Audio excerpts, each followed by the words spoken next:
Palm Sunday na, Linggo ng Palaspas, ito ang simula ng Holy Week.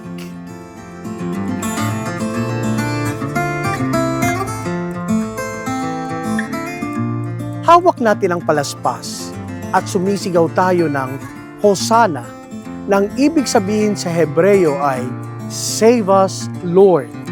Ito ay sigaw ng pag-asa, sigaw ng pananampalataya. Alam natin ang buong kwento. Ang parehong tinig na sumigaw ng Hosanna ay siya ring sumigaw ng ipako siya sa krus. Ganyan minsan ang puso ng tao. Mabilis magbago. Kapag okay ang buhay, Hosanna Lord! Pero kapag mahirap na, Lord, nasaan ka? Ano ba ang kahulugan ng pagdadala natin ng palaspas?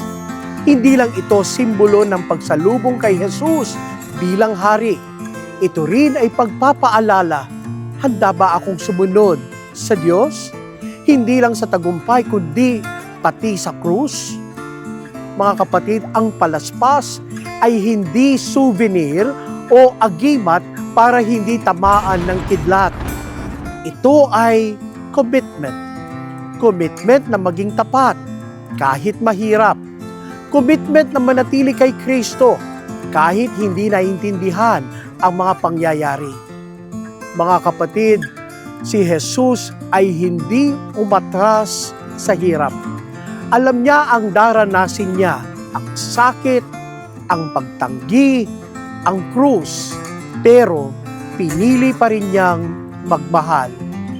Kaya ngayong Palm Sunday, tanungin natin ang ating mga sarili. Ako ba ay Hosanna lang kapag madali o handa rin akong sumunod kahit may pagpapako? Let this week be a journey of conversion. Mula sa ingay ng Hosanna tungo sa lalim ng tunay na pagsunod. From waving the palms to carrying our cross. At sa huli, pakatandaan natin, hindi nagtatapos ang kwento sa krus.